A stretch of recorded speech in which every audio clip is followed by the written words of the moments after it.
can I please introduce you to an incredible panel: John Ibrahim, Misha Hollenbach, Alex Cleary and Robyn Healy. And now we're going to throw to John, who'll do an introduction for our incredible guest tonight. Thank you.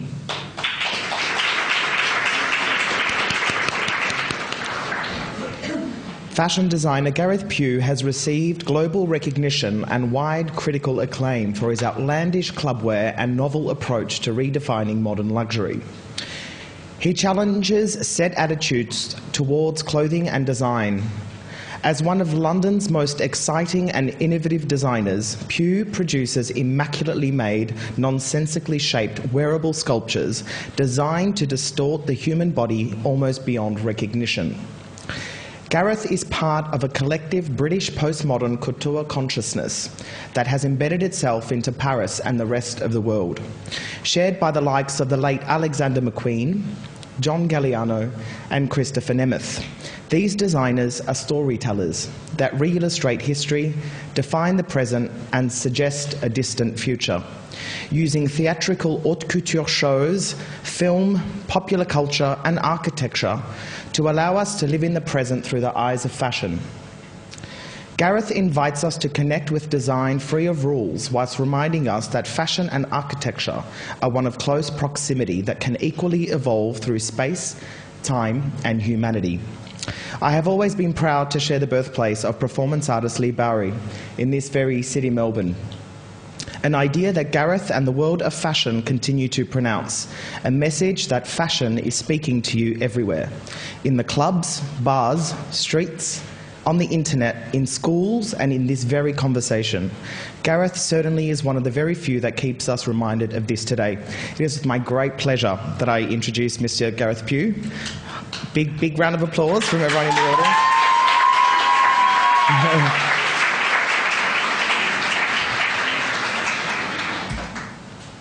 Hi, Gareth. Hi. Hi. It's working. Early mornings. What are you wearing? What are you wearing? Black t-shirt, black jeans, black shoes. Okay. And why fashion? I'm sorry? Why fashion? Or why are you making fashion? Yeah, why are you making it? Or why are you doing what you're doing? Basically, I kind of came to fashion as a bit of a mistake, to be honest with you. I originally started in kind of costume design, and that was kind of when I came to London to kind of be part of that when I was 14.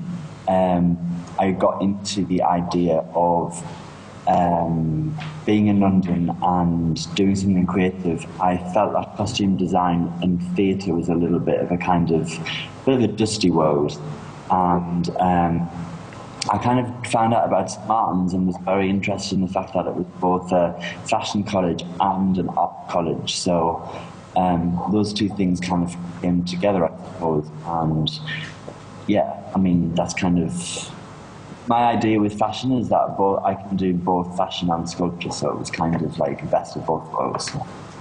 So How's it different to just doing costume design? Or are they kind of the same thing, actually, for you? It's kind of evolved. You know, when I first started, I saw each person in my show as a character. So it was much more about each kind of look in the show. You know, when I started showing, I used to do like 15 outfits max. So each character in the show was a separate entity, whereas now I sell my collections. Kind of evolved into something that has to make a lot of sense and has to kind of read the whole story. So it's kind of evolved over the years that I've been doing it, but I think that's been a necessary part of the process, because, you know, and the stuff that I was doing in London was kind of, if that was to kind of progress me further, you know, it kind of becomes a vanity project at the end of the day. If you can't offer your clothes to people, then why invite them out to go and see your show? You know, I have to appreciate that people fly in from all over the world to see clothes and they want to buy them. So yeah, that was kind of how it sort of followed what it is, I suppose. Who are those people? Like, who are the people buying Gareth Pugh? Well, in the beginning, it was kind of just kind of performing artists. Like, we did Kylie Minogue, we did some like Marilyn Manson in the same year as Kylie. We did, you know, like Beyonce, Rihanna, and people like that. But what about in the general public? Sorry? What about the general, like your general public sort of audience? Well, exactly. I mean, that was kind of when it first started, but now it's, you know, we're stocked in very kind of broad-ranging shops. You know, it's kind of from George Street Market in London, which is the Belsham shop here, to kind of Saks Fifth Avenue. So it's kind of quite a very broad range. It's not really kind of, it's kind of small and still very specific, and I'm very much in control of it. It's not as if it's kind of necessarily only stocked by niche retail. So I suppose the customers, with regards to that, it's kind of something that's quite so. Do you feel that you are finding your audience, like selling in Dover Street Market? Are you selling to the people that you want to see wearing your clothes? Yeah, I mean, it's interesting that each season, you know, like people come into my shop and into my collections, and things kind of just seem to be growing and moving certainly in the right direction. And you know, I've got my shop in Hong Kong. That was a kind of a great thing for me to do. It was kind of offered, the kind of deal was kind of offered to me by a company in Hong Kong, IT, who kind of won exclusive rights to sell certain designers in Hong Kong region. So I mean, it was kind of perfect really for me to do that, and it's really important, I think, to have kind of a voice over there, certainly now. People seem to be very excited about China. Yeah. And how important is kind of your club, or the club scene, or your club heritage, or whatever you want to call it, just the connection to the club scene, and maybe something like China not maybe having that sort of scene, like you know it in London. Do you know what I mean? I think that this whole club thing's been sort of kind of, I basically kind of don't really know where it's come from, you know. It's you know, it's like I used to go out, my friends, of course, like everybody does, but it was more about the fun of getting ready together and kind of drinking on the bus and on the journey to the club. You know, we kind of arrived many times to the club. Go to this place called Cash Point in London, Cash Point with a K. Kind of, it was more about being together. It wasn't necessarily about the club scene. And I think it's a common misconception in my work that the influences that feed it are club scene, because that's really not what it's about at all. It's much more about an instinctive and kind of a slight tongue in the cheek, which I suppose is kind of something that you could argue that comes from the club scene attitude, I suppose, but it's not actually directly related to, you know, that kind of thing at all. Yeah. Okay, so in the light of that, do you think that maybe the club scene is kind of your roots in costume design, and then there's some like making a Gareth Pugh the fashion label is kind of a step away from that? And, yeah, I mean, don't get me wrong. I mean, the energy that surrounds certain places or surrounded certain places, because there doesn't really seem to be anything really interesting going on that much in London anymore. But the energy that surrounded places like Cash Point or Boombox, you know, that's kind of very much the energy that feeds kind of like the industry that exists in London. It kind of needs to have that kind of energy. I kind of forgot your question. Don't worry about it. How's London for you at the moment? It's good. I haven't been spending a lot of time here, unfortunately, because I have been backwards and forwards from my factory. I just got back from New York on Sunday, just gone. Then I was in London for 24 hours and then went to my factory and got back tonight, and then in London today. Where's your factory? Fly to Bologna, and it's kind of an hour's car outside of Bologna, so it's northern Italy. And do you love Italy? No. Every time I'm back from Italy, do you love eating in Italy? So how often do you have to go there? Recently, it's been kind of like every other week, and it's kind of, I leave on Monday afternoon and I fly back on Friday. So it's kind of the whole week. So yeah, it's just this season is the first season that we did pre-collection. So since March, after my last show, up until June when we sold it in Wear Week in Paris, I kind of been working on that, and as soon as we finish doing that, then obviously I have my show in September that I kind of work on now. So yeah. And where do you find that you like to work the most? Like, in kind of the inspiration stage, or the design process, or are you finding that you have to do it on the run between going to Hong Kong or Italy or in your studio in London? I've really found that I can't do it with distractions around me. I mean, for example, like I say, I haven't been in London or in my studio for, it feels like I haven't been there for weeks. So basically, I'm kind of shutting my studio down Monday and Tuesday next week just because I need some time to think about it. And I don't really feel like I've had time to think about things because I've been going to do so many other things. It kind of seems like, the more I do what I down I get, the more difficult it is to just close because there's so many things for me to consider and think about. But no, it's just very much I use my studio in London more of a playground, and we play around a lot with ideas and we experiment with different things. And I kind of always have a vague idea of what I want to do in my head. It's never really clear cut. It's just very open, kind of change and constantly evolves. And yeah, I just kind of do it like that. It's very instinctive. It's very immediate.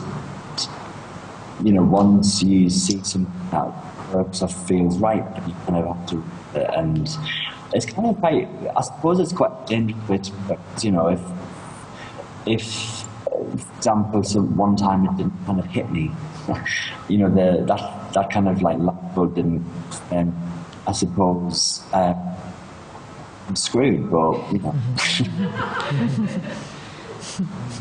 it hasn't done that yet.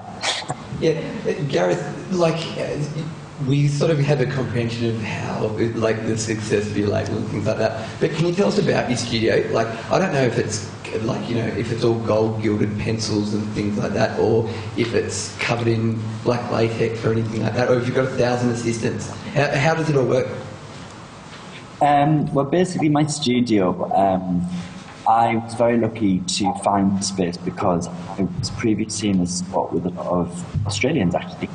And it was kind of an open factory. Baby used to go there. So anyway, we got kind of told we had to leave from that place. So it was very close to one of my shows, and I obviously needed somewhere to work. And I found this amazing, huge, kind of cavernous car park space. It kind of looks like a car park. It's not actually a car park, but it's just a very industrial concrete space, like 5,000 square feet.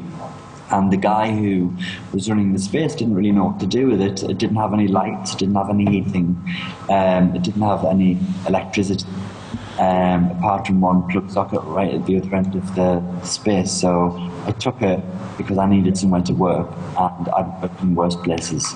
And since I moved in, we've kind of, well, since I've moved in, the space is halved because the guy who owns it built a wall down the middle, so he rents both halves out. We've now got lights, electricity, heating, kitchen, shower. But my team is very small there. I employ one assistant full-time, Lucy, she's great. And I've kind of had a problem with assistants. I used to have an Australian guy work with me, and he kind of left because he wanted to earn a bit more money. You've got to be nice. You've got to be nice to the Australian assistants at this stage. Yeah. Well, he was with me for like 4 years. So I think it was kind of, he was ready to do something that was going to give him something a lot more than what I was able to give him. It's kind of, there's so much you can pay people. So I've got a girl called Lucy who's with full time. I've got a girl who kind of helps a bit with patterns 3 days a week, and I've recently just started working with one guy just out of St Martin's with us for kind of 3 days a week too. And then obviously we have kind of maybe 6 to, it kind of varies, maybe it goes from 4 to maybe 15, 20 when we've got a show of interns. And you find it, like you said, the first time you've done a pre-collection, with the menswear, like that's a lot of collections a year. Are you just, and part of what it seems that you do is like enjoying the creative or the creation of the technicality because your pieces are so involved. Is that changing for you now that you're losing that hands-on and really developing all those things, or are you still able to maintain some sort of control over that? Well, because my studio in London is so small, and that's where we do all of the very worked and interesting things for my show. I'm very much able to keep focus and control over. It's simply the travelling backwards and forwards to my factory to take care of everything else. That's the trouble, because obviously there's only one of me, so I'm either at the factory working on this kind of stuff we do for collecting now, or I'm in London working on the kind of more show pieces. So I can't be in two places at one time, and obviously they're both important, so it's kind of, I feel a little kind of posed, but I can't trust anybody myself to do both, so I just kind of have to work it. One of the the first times I came across your stuff, and you were such a pioneer in using film to promote instead of trying to do a parade initially, and was that sort of out of necessity you sort of decided to do a film and promote yourself that way, or was that just a sort of creative decision that you made? Oh, with the film? We decided to do the film. Basically, I'd just done my first menswear show in Paris, and that was kind of a big deal. And then 4 weeks later was the women's show. And it was kind of around the time that I just moved to Paris myself with that show, and it was around the time that everybody was kind of freaking out about money and the economy, and it just didn't really feel. I didn't want to be seen as being brash. I just moved to Paris. I was kind of, I'm still 29. I was quite a young designer. My business was just kind of in its infancy, more or less. So I didn't want to, and showing in Paris is really expensive.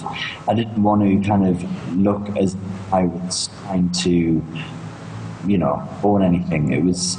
So, there was a lot of different, and also, obviously the fact that I'm such a small team, and the fact that my menswear show was a really big deal, and the fact that the women's wear show was 4 weeks later, it was, rather than doing a walk show with maybe a reduced amount of outfits, or kind of, basically I wouldn't do a show if I wasn't happy with it. And I wasn't sure if I was going to be happy with it because I couldn't see it yet, because I'd obviously just been concentrating solely on my menswear. So the film thing kind of evolved from that. It was kind of both, I was kind of interested in the idea of gaining a little bit more creative control over what I did, and also a little bit of necessity too. So it's kind of a bit of both. And now it's certainly not. Sorry, now certainly everyone's not, doing them. Do you think it's going to be a way that, like, are you going to continue to do it, or is it to move on, or it's just the way of the world now? Well, you know, like last season we did a catwalk show. This season, like the season before, we did a film. This season, I don't know. You know, it's like the venues in Paris. It's a nightmare in Paris to find a venue, and you know, the girl who I make films with is currently living in New York, and I don't know. We talked about it, and I really want to do something again with Ruth, and I really want to do something for this show. But I don't think it will solely be a film. I think it might be quite interesting to mix the two things, because you know, it's really important to be able to communicate with an audience, or with a wider audience than see my show. You know, that's the first and foremost and most important as a designer, to sort of think ideas and to sort but to have a platform like the internet, and to have something on that platform like one of the films, which is basically like seeing the collection, like the inside of my head, is really important, because it means people can more easily understand where I'm coming from and what I'm about, rather than seeing pictures from style.com or any other website that I take from my show by somebody else, and I don't have control over that. You know, it's difficult. Do you think you could just release a film outside of, you know, the Paris schedule, and not really work with the, you know, the buying schedule for the year? I'm sorry, I missed that. You kind of go. Yeah. Do you think you could just release a film if you wanted to, like outside of the Paris schedule, and maybe not as a replacement for a show? I'll kind of answer that like I thought you said. You said, do you think it's possible to show outside our schedule? Or make a film to show outside of it, like, you know, having the internet as a tool that you can work outside of a very fixed place and time. I mean, for me, it was really important for my, you know, for my film work with Ruth to be shown alongside the shots, because I mean, it's you know, what we're trying to say is that it's as important as a catwalk show, and the bad thing about Fashion Week in Paris is that if you don't do catwalk, they put you down as, you know, on the schedule, they put you down as a presentation, kind of an aside to the main Fashion Week schedule, and the presentations psychologically always feel a little bit kind of half-hearted, or kind of, you know, a little bit of, they just look a bit sad. So I was very determined to, we didn't lie, but we just didn't tell the Chambre Syndicale that we would film. So they listed me as a show, and the audience came thinking it was a catwalk show, and we showed them the film. And we did that twice, so, you know, it's kind of the Chambre Syndicale. I think they're much more advanced in their thinking about how things move forward. So, you know, it was fine. It's just, it was important for me to have presence at Paris Fashion. Because obviously, you can have a film existing without showing it to the right people, but unless I show it to the right people, it's it kind of gets lost a little bit. All of those hundreds of people are there at Fashion Week to see designers' work, and to buy it and to form opinions about it. And it's unfortunate as it is that in the world in which we live, that still is the kind of setup, you know. It's people flying into one city for a week and then kind of digesting everything and leaving. Of course, we can have a film exist online that anyone can see anytime. You know, we need to just work with the system set in place at the minute. Great. I wanted to talk to you today about your relationship with Rick Owens and Michelle. There seems to be a common thread in the press where they've been kind of seen as backers in a way. I mean, what's your relationship and how important is that kind of relationship? Where do they fit into Gareth Pugh? Well, to be honest with you, it was Michelle who was the kind of force behind what I've done since I started to show in Paris, really. She was the one who kind of convinced the factories and stuff in Italy to kind of take me on. Which, to find an Italian factory to produce the colours of a kind of interesting, let's say, design is very difficult. So she's kind of like, she pushes for things. Rick always described himself as the kind of strict, distant father figure. It's the over-generous mother. It's kind of like that. With black fingers. Continue. That's she helped me out a lot. She kind of helped me out with when, we weren't... basically, I went over to Rick and met Rick and Michelle when I left college because I wanted to sort of do a bit of work experience after leaving college. And Rick doesn't really work with a design intern, and there wasn't really anything going for me to do at the time, so I just kind of out with them, and they just remained very intrigued about me, and shopped into some of my shows in London, and just kind of went from there. It's been kind of a very natural evolution, but it's great to have someone like Rick and the infrastructure that he has behind him. His factory, even in Paris when I go to do my shows, it's kind of looked after, and there's people there who can speak Italian, there's people there who can speak French, and things happen. So it's kind of really important to have those people there. As far as success goes, I mean, what is your idea of success? I mean, a few years ago, I was working with Kim Jones, and he was saying, he just started out his menswear collection, and he was saying that he just wanted to get his hands on a luxury brand and kind of work for a luxury brand. I mean, is that something? I mean, what do you consider success? Is it to kind of thrive with the House of Gareth Pugh, or to work for a luxury brand? Before I went to St Martin's, I worked in a call centre, and my mother did that job for 25 years. And just before I left to go in St Martin's, a full-time job, I would class myself as successful if I never have to take up their offer. Basically, it's just basically getting up every day and doing something that I want to do.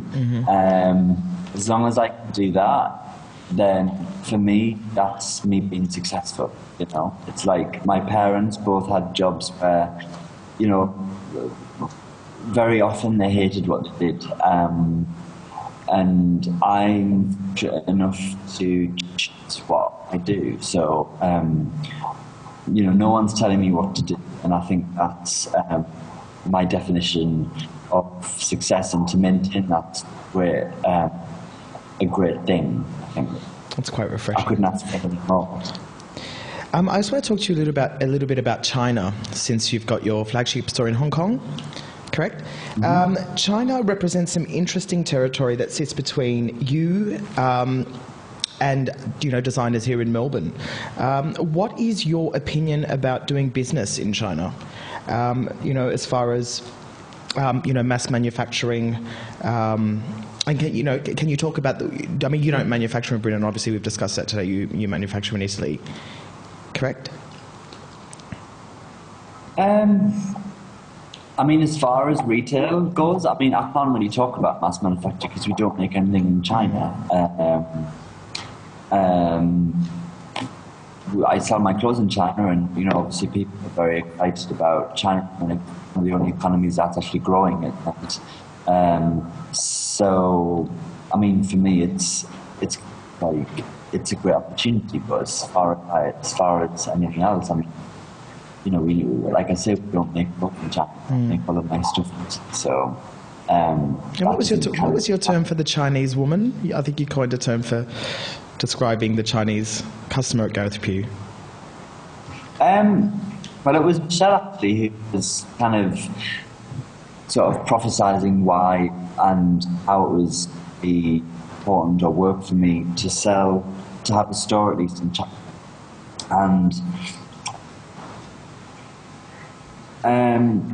Michelle's French, and anyway, I'm not going to take credit for these words because they're not. I would never use the word punk to describe what I do, but she says that the Chinese lady is kind of like her visual, she strives for is to be sort of avant-garde punk. And that's kind of how she saw it, and that's how she saw what I do as working within that kind of context. Because, what I do can, each season we try and strive for something more and more slick looking and refined, but it's always got that slight edge to it that sort of, I suppose, sets it apart from something else. So I think that's kind of one of the reasons why it works, because I mean she's very true in what she says. Michelle's it's very much about instinct, and she kind of goes somewhere and sort of smells the atmosphere, and I think she kind of hit that one on the head quite well. And just having an Australian assistant, did you gain any insight to what goes on down under in Australia? I'm sorry? Did you gain any sort of insight through, obviously having Australians work for you, about what happens in Australia? I don't really hear you very well, but I guess you're asking me if I know what happens in Australia? Absolutely, yeah, kinda. No, I mean, my assistant, was very much, I mean, I've never been to Australia. It's, think of the time we've saved and the 8 miles I've lost by doing this. It's, yeah, I mean, to be honest with you, my only kind of, I used to watch Neighbours as a kid. I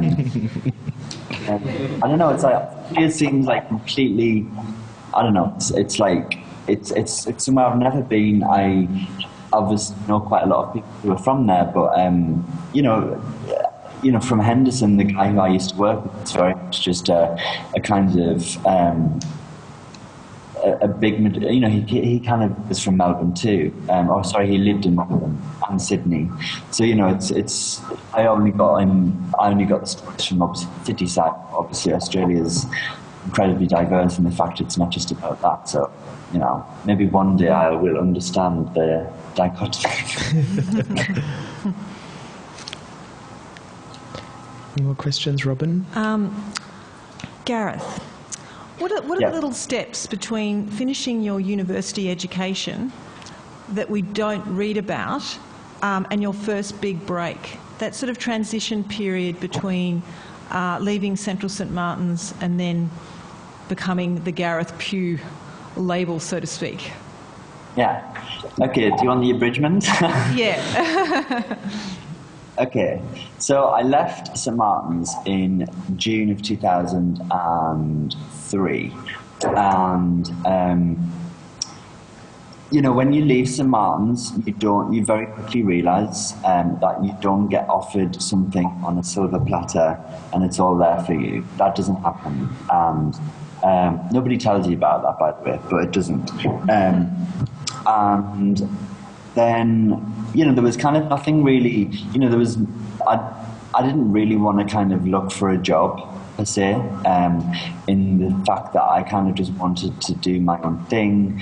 I just left kind of maybe the hardest 3 years of my life, and kind of wanted to see what I could do on my own. A friend of mine, Matthew, who I work with still on like show music and various other things, just started squatting a building in an area in London, Peckham. It's in South London. It's kind of quite rough around the edges, but it's kind of a good neighbourhood. And basically, he had this big warehouse space that he wanted all his friends to come and work in and live in. So we all sort of migrated towards that and set up, I set up a little studio there. And, kind of started to do things. And I was just basically making clothes for a little shop in London. We've got a shop in London, a shop in Paris called Cocon Design. This just kind of stopped many young designers. And then I did a fashion show at a nightclub, Cash Point. I already talked about it, which was basically like a rehash of my degree show. I didn't really have the money to make a new collection, so I just kind of rejigged what I'd done for my degree show.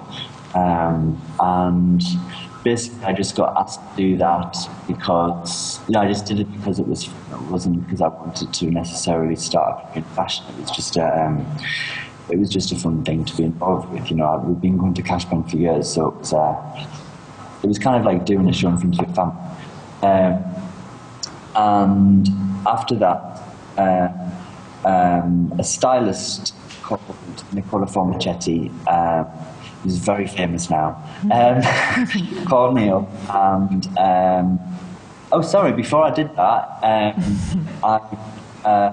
I went to Italy to do this hideous TV program, Fashion House. And I agreed to do it because I didn't really have anything else on the horizon. So, they were going to pay for my house in London while I was away, and they were going to take me to Italy for a month too. And it sounded fun, and it kind of was fun. It was just, they didn't tell me the format of the program before I went. The director kind of sat me down because I was very dubious about doing anything related to reality TV, and the director kind of sat me down, promised me that it would be done in a very kind of tasteful way, and it was all about the work in the studio. And if we get to Italy and discover like there's cameras in the bedrooms, it was kind of an experience. Let's just put it that way. From that I kind of met a really amazing friend this girl called Pippa, who I was on the program with, still live with, I met Pippa maybe 7 years ago on that program, and been really good friends ever since. So something good came out of it. Anyway, back to where was I? Where was I? Nicola Formichetti called you up. Called you up. Oh yeah. Yes. Nicola. And he had seen my degree show at St Martin's. So he wanted to shoot some of my clips for the magazine, Dazed and Confused. So I went to the shoot, we shot the clothes, they ended up with the cover of the magazine. And then I basically just got asked, kind of on the basis of doing a couple of shows previous that Nicola would want to see, doing this kind of cover with them. And Nicola being one of these advisors as to who they should kind of work with, got asked to do a show at London Fashion Professionals to a kind of set up a kind of like a fashion charity, if you like, run by an amazing woman called Lulu Kennedy, who showcased 3 designers every season.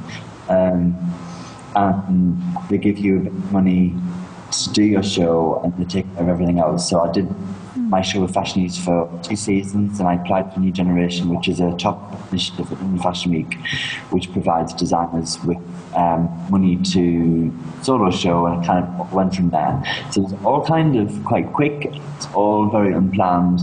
Lulu asked me basically to do the show for Fashionees 4 weeks before the show, so I didn't have a studio set up, a team, I didn't have designs. It's very much just a case of having to run with it. If I wanted to do it, I had to do it. And it's kind of been like that since basically.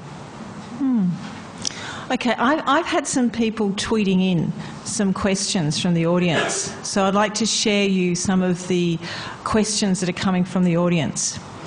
So, Yeah. Gareth, do you feel you're ready for a full-fledged solo exhibition? And how do you feel about exhibiting fashion as art? Well, funny enough, I just came back from New York and I went to see that Queen exhibition over at the Met. It's amazing to go and kind of see something like that, but I'm certainly nowhere near ready to do something like that at all. And you know, I'm kind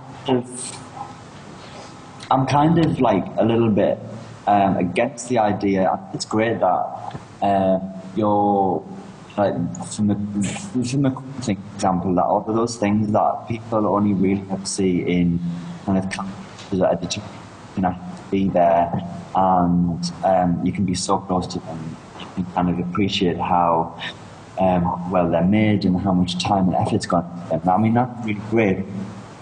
I don't know, I do have a little bit of a problem with the idea of clothes on mannequins in kind of reset. It's a little bit sad, I think.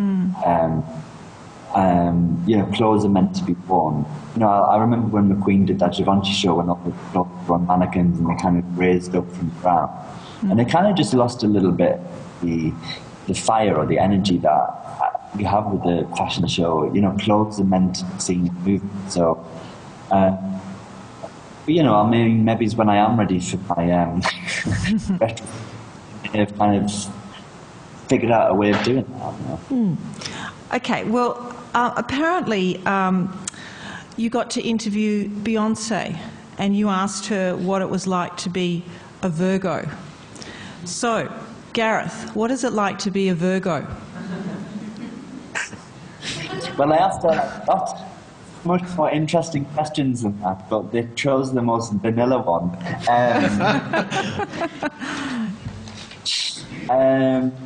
It's great being a Virgo. It's kind of really bad time. My birthday is on the 31st of August, so since I've shown it, the fashion book it's such bad timing that I've never been able to do anything for my birthday for the past 7 years, other than have my interns buy me a cake at Sainsbury's, which is quite sad. So this year I turned 30, so I want to do something. Basically, being a Virgo, I think for me, just basically, you know, it's kind of got. Sorry, was this a serious question? Should I ask you? Oh, no. I'm trying to make you feel. You keep going. Oh, you've got us all with you. Captive audience. It's kind of a good and bad in the fact that, you know, being a Virgo makes you very much a perfectionist, and you know, that's kind of good for me because I get to control everything, but it's also bad in the fact that I have this kind of constant weight of responsibility with regards to my studio or my factory, and there's two kind of things there that obviously all kind of, you know, pander for my attention because they feel like they can't do anything without my approval. So it's kind of good and bad. It kind of allows me to maintain control of what I do, but it also kind of is a little bit of hectic. Well, moving on from that, here's another one that might sort of extend a bit out from the Virgo-esque part. So how has the growth of your company changed your approach to designing the collections? Well, you know, the what I was saying about earlier about maybe is what I was doing in London. If I was to do that, it's longer turning into a vanity project. I feel that's kind of very true. In that, you know, it's like designers or houses who show couture, for example, who have perfumes and makeup lines and handbags and, you know, like huge lines behind them to kind of facilitate them having a couture show. I don't have that. What I have is what I show, so that needs to work now because I show in Paris and like it's expensive to show there, and what I have with my factory is a licensing deal. So, 10% of net sales gets paid to my company, and that 10% of net sales is there to pay for everything for that season. So it's basically there to pay for the studio, for my staff, for my catwalk show. And you're talking a lot of money for catwalk show in Paris. And just to have that responsibility, you have to offer things up high. But obviously, coming from a different point of view, so it's from me to have both, if you know what I mean. I have my secret on things that we don't really sell. We do offer them to sell, but they're very expensive, and we sell very few of them. But it's great to have them there. It's important that they're there, and it wouldn't be the same if we didn't. So it's kind of that struggle between creativity and commerce, but it's a necessary evil. The fashion system sort of works in that kind of way, in that the design you sort of create are not necessarily as business people, but fashion is a business, and designers need the business people. The designers need the suits. Okay, we've got a lot of students in the audience, so I'm going to ask you this question. A lot of students from RMIT. So if you came to Melbourne to deliver a design studio at RMIT, what do you think you might do? Have you ever thought of teaching? If you came to RMIT to run a design studio at the school here, what might you do? I don't know. If you had a whole lot of students there, what might you do if you could run a studio with students? When we had a lot of visiting people at St Martin's, I was there, and it kind of used to really annoy me when people used to come in with a set brief, and it's that whole thing with kind of like you have to do your sketchbook, you have to show your research, and you have to kind of show your thought process. It kind of, for me, it sort of made the creative process into something that you have to tick boxes with, which I don't think it should be at all. It's very difficult, obviously, with creative subjects to be able to mark them academically, because you have to have some sort of structure, and really there shouldn't be any structure. I don't know. I mean, I think it's important at college to be able to, rather than try and feel like fulfilling a brief, to really try and establish who you are, and kind of, because like with me, it was very soon after college that I could just sort of think about, or actually just do what I did, and so you don't really have a lot of time to think about who you are when you leave. So I think it's important to really think about that.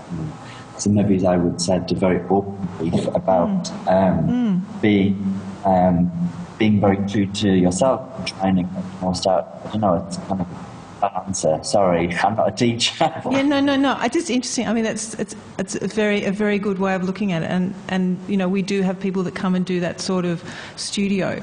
I just think it's interesting in terms of coming out of Central St Martin's also, that experience of going through, I suppose, a design education in terms of where that leads you.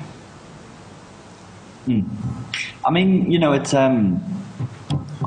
it is weird, because obviously a fashion degree, I mean, what does a fashion degree mean? I don't know. It's like being at college for 3 years.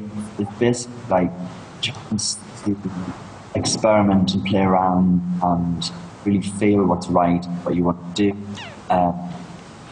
It's like when you come out, nobody asks you what you got for your degree. Nobody asks anything like that. It's kind of, at the end of the day, it comes down to what you do. You don't use those 3 years at college wisely. And then, you know, you're really wasting your time, and it's really sad to doing something as great and as free as a fashion and not either enjoy it or to get anything kind of, you know, meaningful for yourself. Gareth, we're just going to see if there's any more questions. Oh, okay. Any hands up? I'm just wondering, what was the greatest challenge that you came across from your education and getting to the point that you're at now, and how you resolved that issue? I'm sorry, could someone kind of... the greatest challenge that you've experienced, and how did you resolve that in terms of your career? Something that you found incredibly challenging, and how did you actually deal with that? I think, well, you know, it's a difficult challenge. It's a tricky one to answer. Basically, it changed. I was showing in London before I found my studio space. I think it's very true of a lot of clients showing in London.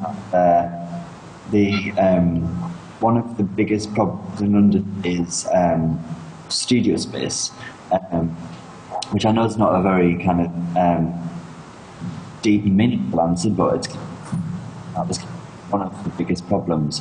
Obviously now